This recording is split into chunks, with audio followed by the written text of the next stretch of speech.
이 시간에는 요한복음 12장 20절부터 26절 말씀까지 읽었습니다. 오늘은 요한복음 32번째 시간으로 부제목은 당신은 무엇을 믿고 있습니까? 입니다. 당신은 무엇을 믿고 있습니까? 예루살렘에 살던 유대인들은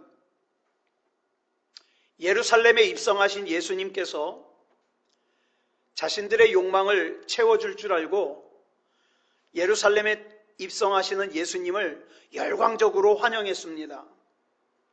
그런데 예수님께서는 이런 유대인들의 기대와는 달리 그들의 욕망을 채워주지 않았어요. 내 병을 고쳐줄 줄 알았는데, 내가 부자가 되게 해줄 줄 알았는데 그 욕망을 채워주질 않았어요. 이러한 예수님에 대하여 이스라엘의 유대인들은 말할 수 없이 큰 배신감을 느꼈습니다. 근데 따지고 보면 사실은 아무도 그들을 배신하지 않았어요. 하지만 자신들이 가지고 있던 그 허망한 기대를 예수님께서 채워주시지 않으니까 자기 스스로 자기가 예수님께 배신을 당했다고 생각한 거예요. 우리가 신앙생활하다 보면 교회에 대하여 또 목회자에 대하여 이런 생각이 들 때가 있습니다. 실망했다는 거죠. 자, 그런데 보세요. 가만히 원인을 살펴보면 복음이 문제가 아니에요. 내가 기대한 것과 다르다는 거예요. 마치 무엇과 같으냐면 엘리사 선지자를 찾아온 아람 나라의 군대 장관 나아만이 열왕기하 5장 11절을 보면 이렇게 생각합니다. 적어도 나 정도 되면 엘리사 선지자가 버선발로 뛰어나와서 정중히 나를 맞이해주고 그 엘리사 선지자가 믿는 하나님의 이름을 부르며 자기의 상처 위에다가 손을 얹고 간절하게 안수해 줄 줄 알았다는 거예요. 그런데 그런 나아만 장군의 기대를 채워주질 않으니까 화가 났어요. 나와보지도 않고 사환을 내보내가지고 어떻게 해요? 요단강에 몸 7번 잠그라 그러라고. 그래서 그들은 자신들의 욕망과 자신들의 본능이 빚어낸 예수 그리스도의 허상, 신앙의 허상을 만족시켜주지 않으니까 무슨 일을 저질렀느냐? 실상이신 예수 그리스도를 십자가에 못 박아 죽였습니다. 자기 실망시켰다 이거죠.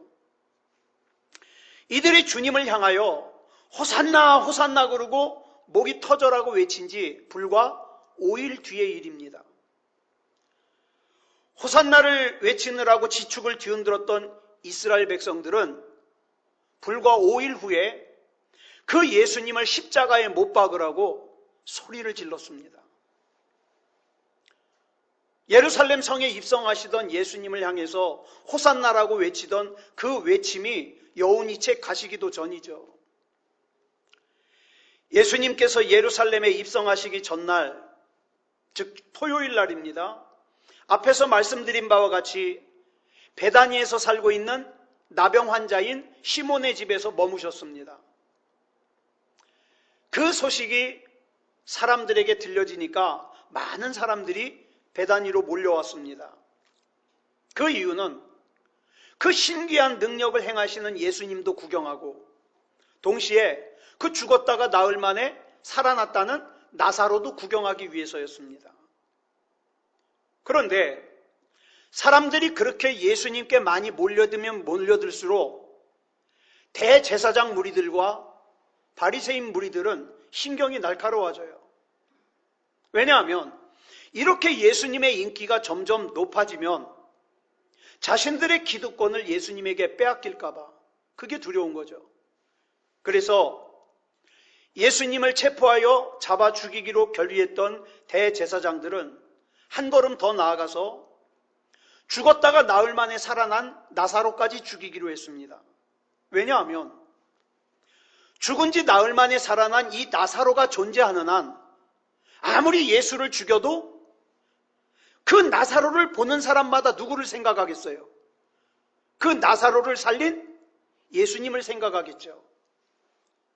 그래서 그 누구보다도 하나님을 잘 알고 있다는, 누구보다도 하나님을 잘 믿고 있다는 대제사장들과 바리새인들은 하나님의 아들이신 예수 그리스도와 또 그분에 의해 다시 살아난 나사로를 동시에 죽일 계획을 세웁니다. 그 이튿날 누구보다도 메시아를 대망하던 이스라엘 백성들은 호산나를 외치면서 예루살렘으로 입성하시는 예수님을 환영했습니다. 열광했죠. 예수님을 죽이려고 모의하는 대제사장들과 바리새인들, 그리고 예수님을 향하여 미친 듯이 열광하는 이스라엘 백성들. 자, 한번 보세요. 예수님을 죽이려고 노리는 대제사장과 바리새인들, 또 예수님을 환영한다고 호산나 외치는 이스라엘 백성들, 다른 것 같죠? 한쪽은 환영하고 한쪽은 죽이려고 그러잖아요. 그런데 겉으로 보기에는 이 두 부류의 사람이 다른 것 같은데 그 중심을 들어가 보니까 같다 이 말이에요. 같다. 왜? 그 속을 들여다보니까 그들은 모두 예수님의 실상이 아닌 허상을 보고 있다는 점에서 다를 것이 없다 이 말이에요. 다시 말해서 이들이 예수님을 죽이려고 모의하는 것도, 또 예수님을 향하여 미친 듯이 열광하는 것도 근본적으로 보면 내 욕망 채워달라 이 말이에요. 내 필요한 거 채워달라 이 말이에요. 내가 기대하는 거 채워달라 이 말이에요. 내 병을 고쳐줘야 하나님입니다. 내가 부자가 되게 해야 하나님입니다. 나의 이 문제를 해결해 줘야 하나님입니다. 예수님을 죽이려는 사람들과 똑같다 이 말이에요. 다시 말해서 예수님께 호산나라고 열광하던 백성들은 이전부터 예수님의 허상을 붙들고 있다가 이 예수라는 분은 나를 부자로 만들어줄 거야. 이 예수라는 분은 나를 행복하게 해줄 거야. 이 예수라는 분은 내 병을 고쳐줄 거야. 이 허상을 붙들고 있다가 실제적으로 자기의 기대와 다르니까 자기를 실망시킨 예수님을 죽이라고 외치는 거예요. 불과 5일 만에. 여러분 보세요. 예수님께서는 하나님을 알지 못하는 자들에 의해 돌아가신 게 아닙니다. 하나님께서 메시아를 보내실 거라는 것을 믿지 않는 불신자들에 의해서 돌아가신 게 아니에요. 누구보다도 하나님을 잘 안다고 자부하던 대제사장들, 바리새인들, 유대인들, 그러나 메시아의 실상이 아닌 허상을 붙들고 있었던 그 사람들에 의해서 예수님은 죽임을 당하셨습니다. 그러니까 이 내용으로 봐서 우리 주님의 허상을 구하는 사람은 차라리 주님을 모르는 사람보다 더 무섭습니다. 왜냐하면 주님을 모르는 사람은 주님을 모르기 때문에 적어도 주님을 십자가에 못 박지는 않아요. 여러분 인터넷상에 보면 기독교를 욕하고 심지어 저주까지 하는 사람들을 보면 다 한때 교회 다녔던 사람들입니다. 교회를 다니지 않고 신앙생활을 하지 않았던 사람들은 오히려 모르니까 욕도 못해요. 자기가 교회를 다녀보니까 목사가 이렇더라, 교회가 이렇더라, 그래가지고 욕하고 저주하는 거예요. 근데 그 원인을 줄여보니까 나중에 그들이 욕하는 원인이 뭡니까? 내가 기대하는 거 안 채워줬다 이 말이에요. 나 실망시켰다 이 말이에요. 그래서 예수를 십자가에 못 박아 죽여야 된다 이 말입니다. 기독교를 십자가에 못 박아 죽여야 된다 이 말입니다. 그렇죠? 그러면 지금 우리는 어떻냐 이 말이에요. 우리는 기원전 336년 그리스의 왕이었던 알렉산더 대왕에게 정복당했던 이스라엘은 로마에게 다시 정복되기까지 오랫동안 헬라 문화, 즉 그리스 문화의 영향을 받았습니다. 그래서 로마가 점령한 이후에도 이스라엘에는 많은 헬라인들이 살고 있었어요. 그리스 사람들이. 그런데 그 헬라인 중 몇 명이 유월절을 맞아 사방에서 예루살렘으로 사람들이 모여들잖아요. 유대인들이. 그래가지고 예루살렘이 북새통을 이루는 걸 보면서 그 예루살렘에서 뜻밖의 놀라운 광경을 목격하게 됩니다. 예수라는 분이 나귀 새끼를 타고서 이렇게 예루살렘으로 들어오는데 막 사람들이 종려나무 가지를 흔들면서 호산나 호산나 외치면서 환영을 해요. 막 자기 겉옷을 벗어가지고 밑에다 깔아요. 그 광경을 목격한 헬라인들은 도대체 저 예수라는 분이 누구냐 만나고 싶었어요. 그런데 그 당시 유대인들은 종교적으로 유대인이 아닌 이방인들은 사람 취급을 하지 않거든요. 특히 지금 유월절을 앞두고 있기 때문에 정결의식을 행해야 돼요. 자기 몸을 깨끗하게 관리해야 돼요. 그러니까 유월절이 될 때까지 절대로 시체를 만져서도 안 되고 부정한 음식을 먹어서도 안 되고 그 다음에 여러 가지 그 조건들이 있는데 그걸 지켜야 돼요. 그 중에 하나가 뭐냐? 이방인들과 닿으면 안 돼요. 그러니까 이 유월절을 앞두고 헬라인들이 예수님을 만나고 싶다고 해서 아무나 예수님을 만날 수 없어요. 그래서 이 예수님을 만나고 싶은 헬라인들이 누구를 찾아갔냐? 예수님의 제자 중에 빌립이라는 제자를 찾아가서 예수님을 만나게 해달라고 부탁합니다. 본문 21절을 보면 청하여라는 말이 나와요. 청하여. 이 말은 무슨 뜻이냐면 간청했다 이 말이에요. 간청했다. 헬라인들은 예수님의 제자 빌립이 자신들을 예수님과 만나게 해주는 소개인이 되어주기를 청한 거예요. 제발 좀 예수님 좀 만나게 해주십시오. 자, 그러면 한번 보세요. 예수님의 제자는 12명입니다.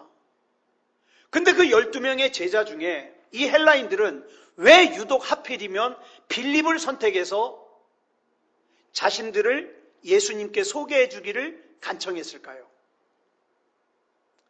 무엇보다도 빌립은 예수님의 제자죠. 다시 말해서 예수님으로부터 깊은 신뢰를 받고 있던 사람이에요.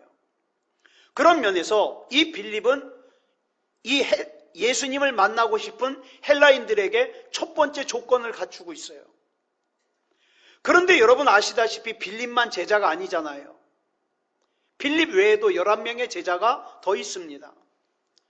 그들도 모두 예수님으로부터 신뢰를 받는 제자들이에요. 그런데 왜 유독 헬라인들은 나머지 11명의 제자보다 빌립에게 자기네들을 예수님과 만나게 해달라고 예수님을 소개해달라고 간청했을까요? 여러분이 빌립이라는 제자가 예수님을 만난 후 성경에 보니까 제일 먼저 한 일이 뭐냐? 나다나엘이라는 친구를 예수님께 소개합니다. 이 빌립은 나다나엘이 원하기도 전에 나다나엘이 부탁도 하기도 전에 스스로 나다나엘을 예수님께 소개하기 위한 소개인이 됩니다. 그만큼 빌립은 다른 사람을 예수님께 소개하기를 간절히 원하는 영적인 사랑이 있는 분이에요. 여러분도 예수님을 정말 여러분의 사랑하는 사람들한테 소개해야 돼요. 예수님 한번 제대로 믿어보자고. 남의 일을 자기 일처럼 생각하는 마음이 있었습니다. 다시 말해서 이 빌립은 예수님을 만나길 원하는 헬라인들에게 필요한 두 번째 조건도 갖추고 있는 거예요. 자, 그와 같은 빌립을 찾아가 유대인들이 사람처럼 여기지도 않는 이방 사람들인 헬라인들이 예수님을 소개시켜달라고 부탁하는 거. 다른 제자들은 당신들은 이방인이기 때문에 지금은 안 된다고 거절할지 몰라도 이 헬라인들이 생각하기에 빌립은 해줄 거야. 이런 마음이 있었죠. 역시 이 빌립이라는 제자는 이 헬라인들의 청을 거절하지 않았습니다. 그런데 그때까지만 해도 빌립은 아직 예수님께서 세계 모든, 이 세상의 모든 사람들을 구원하실 구원자인 줄을 아직 모르고 있어요. 그렇기 때문에 유대인이 아닌 이방 사람인 헬라인들을 선뜻 예수님께 데리고 갈 수가 없는 거예요. 사람들이 어떻게 생각할지 몰라서. 그래서 이 빌립이 누구를 찾아갔냐? 안드레라는 제자를 찾아갔습니다. 이 안드레라는 제자는 첫 번째로 예수님의 제자가 된 사람이에요. 이 안드레를 찾아가 가지고 부탁을 했어요. 그랬더니 안드레 역시 가만히 있지 않고 즉시로 예수님께 가지요. 자, 이 안드레가 어떤 사람입니까? 자기가 예수님을 만난 후에 즉시로 달려가서 자기 형이었던 베드로에게 예수님을 소개했던 사람입니다. 안드레 또한 다른 사람의 영혼을 사랑하는 마음을 가졌어요. 이런 면에서 안드레와 빌립은 같습니다. 그런데 좀 더 자세하게 살펴보면 안드레가 빌립보다 사랑하는 마음이 좀 더 나아요. 요한복음 6장을 보면 예수님께서 벳세다 들판에서 많은 사람들에게 말씀을 가르치실 때 일어난 사건을 기록하고 있습니다. 그곳에는 어린이와 여자를 제외하고 남자 장정만 5,000명이 넘는 사람들이 모여 있었습니다. 많은 숫자죠. 자, 그런데 하나님의 말씀을 듣다가 날이 졌어요. 그곳은 빈들이라 먹을 것이 없어요. 설령 가게가 있다 하더라도 그 많은 음식을 살 수 있는 돈이 없어요. 그때 예수님께서 다른 제자들에게 물어본 게 아니라 남다른 다른 사람들을 사랑하는 마음을 가지고 관심을 가지고 있던 빌립에게 이렇게 말씀하시죠. 어떻게 했으면 좋겠냐, 빌립아.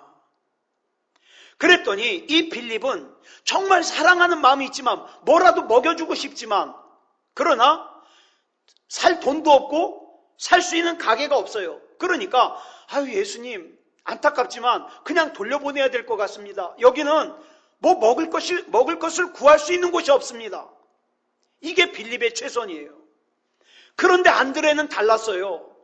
예수님과 빌립이 하는 대화를 들은 안드레는 곧장 일어나서 사람들 속을 누비고 다닙니다.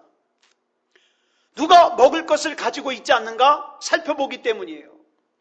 마침내 군중 속으로 들어갔던 안드레는 떡 5조가리와 물고기 2토막을 가지고 있는 어린아이를 만납니다. 그래서 그 어린아이를 설득해서 그 어린아이와 도시락을 예수님께 가지고 옵니다. 사람들이 볼 때에는 참 쓸데없는 짓이죠. 여러분, 우리가 문제 앞에서 기도하는 거 사람들이 볼 때는 참 쓸데없는 짓이에요. 저런다고 문제가 해결돼? 저런다고 안 될 게 돼? 쓸데없는 짓입니다. 그런데 안드레는, 여러분 잘 보세요. 안드레는 이런 믿음이 있지 않았어요. 내가 이 어린아이의 도시락을 가지고 예수님께 가면 이 도시락으로 예수님이 이 사람들 다 먹일 거야. 몰라요, 그건 아직.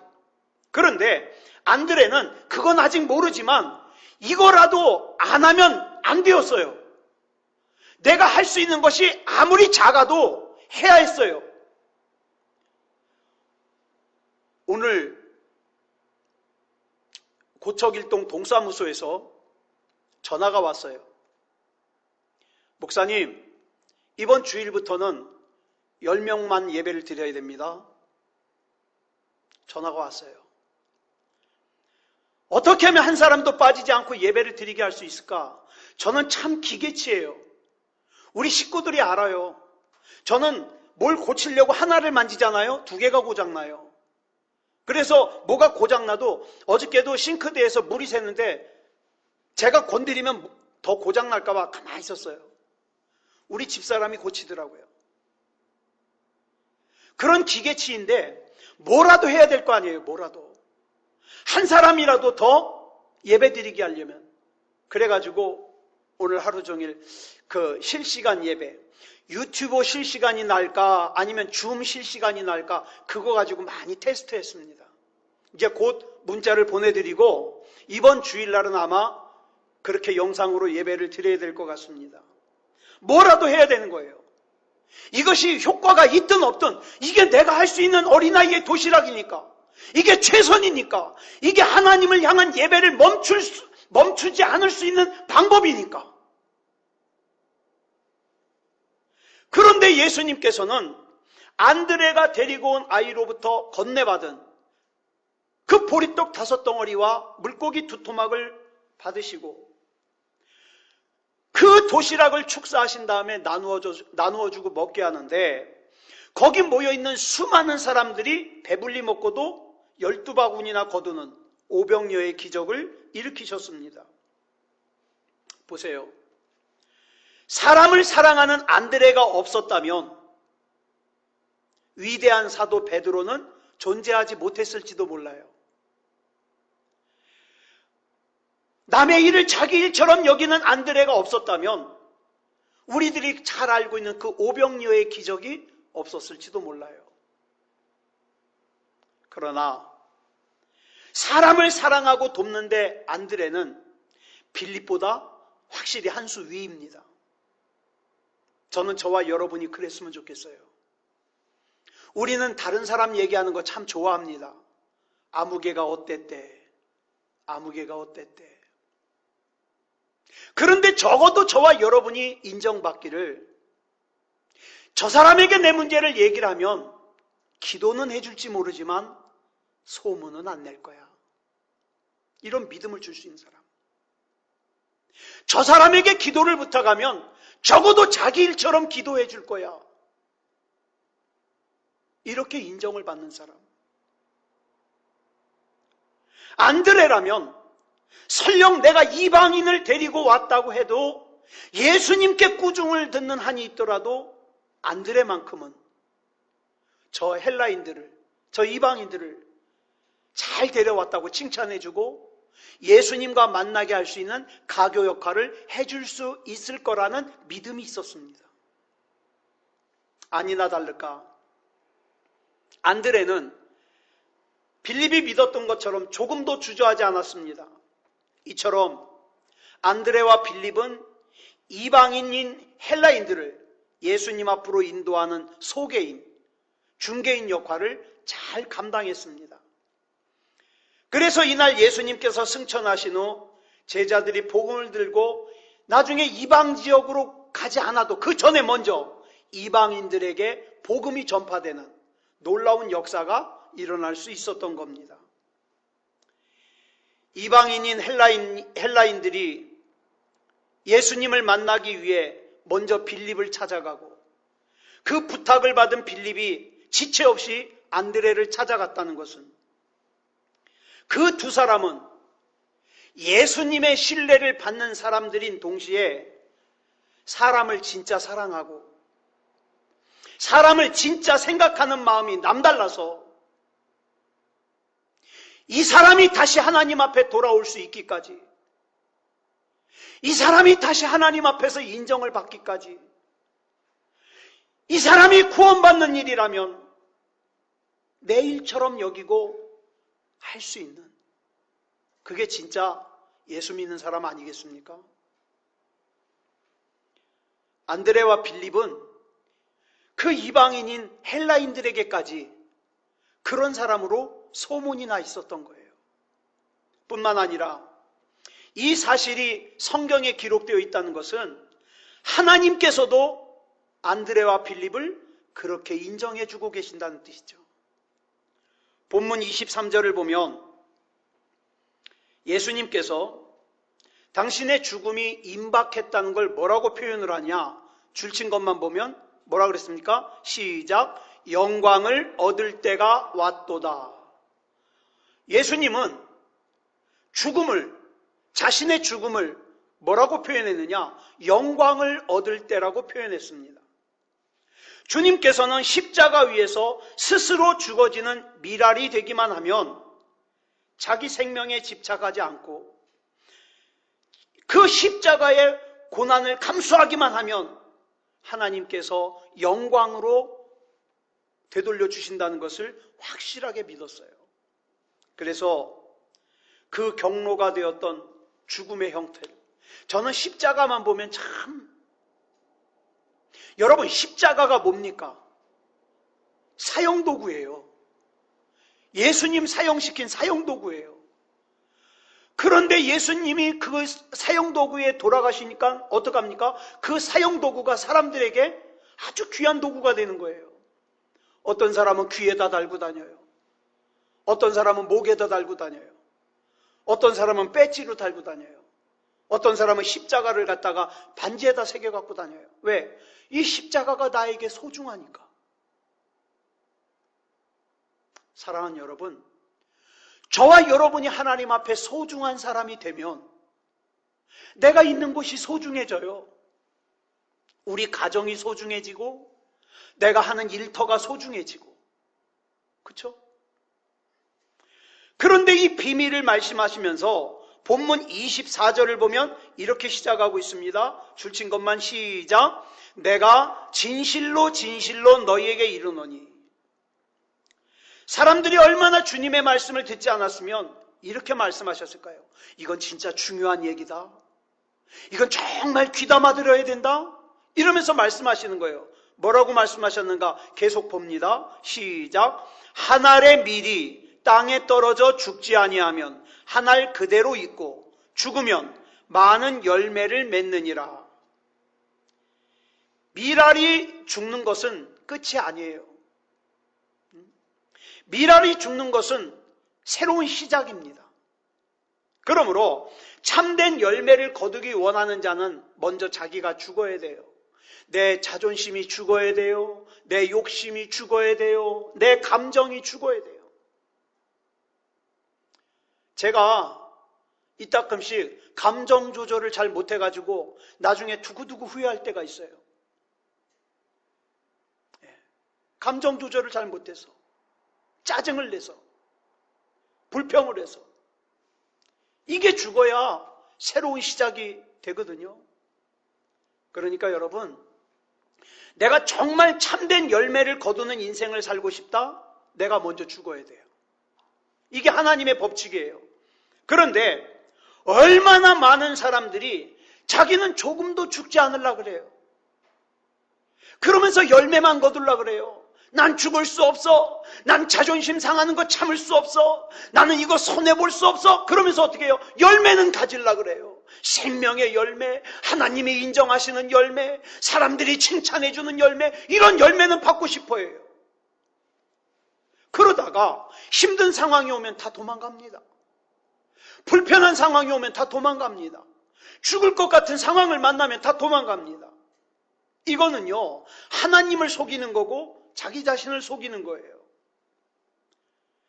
주님의 말씀은 본문 25절에서 이렇게 이어지고 있습니다. 시작. 자기의 생명을 사랑하는 자는 잃어버릴 것이요, 이 세상에서 자기의 생명을 미워하는 자는 영생하도록 보존하리라. 중요한 것은, 또 참되고 영원한 영광은 스스로 죽어지는 한 알의 밀알이 되는 삶 속에 있다, 이 말입니다. 부부간에도 마찬가지예요. 나 알아달라고 막 내가 자존심 내세우잖아요. 그러면 서로가 서로를 인정을 못해요. 그런데 내가 상대방에게 죽어지잖아요. 그러면은 상대방도 어떻습니까? 나를 보듬어 주기 시작하는 거예요. 그러니까 부부간에도 이 밀알의 공식이 맞아요. 죽어야 돼요. 내가 죽어야 돼요. 자기에게 집착하는 사람은 참 어리석은 사람이에요. 오히려 자기의 집착에서 벗어나는 삶 속에 참된 영광이 있다는 걸 알아야 됩니다. 신앙생활도 그렇고 개인 생활도 그래요. 자기 집착에서 벗어나야 돼요. 나 알아달라고, 나 인정해달라고 거기서 벗어나야 돼요. 그냥 내가 주님 안에서 죽으면 하나님도 나 인정해주고 사람도 나 인정해주는 거예요. 그러면서 주님께서 말씀의 결론을 26절에서 이렇게 맺고 있습니다. 시작. 사람이 나를 섬기려면 나를 따르라. 나 있는 곳에 나를 섬기는 자도 거기 있으리니 사람이 나를 섬기면 내 아버지께서 그를 귀히 여기시리라. 주님께서는 그리스도인이란 어떤 자여야 하는지를 분명하게 정의해 주셨어요. 그리스도인이 뭡니까? 주님을 따르는 사람이에요. 주님을 따르는 사람이란 주님과 함께 있는 사람이에요. 주님께서 죽어지는 하늘의 미랄이 되시면 나도 거기서 예수님과 함께 같이 죽어지는 미랄이 되는 거예요. 예수님께서 골고다에서 자기 생명에 집착하지 않으셨을 때 거기서 주님과 함께 더불어 나의 생명을 향한 집착을 벗어버리는 거예요. 하나님, 나를 살리고 죽이는 건 하나님께 있습니다. 하나님이 책임져 주시옵소서. 이런 사람이 주님께서 인정하시는 진짜 그리스도인이에요. 그저 나에게 집착해가지고 내 중심으로 내 소견에 오른 대로 빨리빨리 결정하고 빨리빨리 행동하고 그러면 후회밖에 안 남아요. 사람들은요, 하나님을 모르는 사람들은 다 여러 가지 이유가 있겠지만 그걸 한마디로 정리하면 뭡니까? 심지 않은 걸 거둘라 그래요. 어떻게 해서든지 힘들지 않고 많이 거둘라 그래요. 뿌리지 않고 열매를 거둘라 그래요. 그런데 성경은 분명히 얘기합니다. 그건 하나님을 우습게 여기는 거다. 만홀히 여기는 거다. 이렇게 말씀하셔요. 여러분, 오늘 내가 기도를 심고 오늘 내가 헌신을 심고 오늘 내가 믿음을 심으면 그것이 자라고 열매 맺는 건 하나님이 책임져 주십니다. 그렇기 때문에 이게 될까? 이 어린아이 도시락이 뭐 될까? 내가 가진 능력은 어린아이 도시락밖에 안 되는데 내가 해야 될 일은 장정만 5,000명이 넘어. 이게 될까? 에이, 쓸데없는 짓 같아. 그만해야지. 그러지 말고요. 비록 내가 하는 기도가 어린아이 도시락 같다 할지라도 나는 그거 하나님 앞에 드리는 거예요. 하나님, 이 어린아이 도시락 같은 능력이, 어린아이 도시락 같은 기도가 내가 할 수 있는 전부입니다. 내가 할 수 있는 전부를 하나님 앞에 드립니다. 나머지 하나님이 책임져 주시옵소서. 이게 진짜 그리스도인이라고요. 자, 한번 보세요.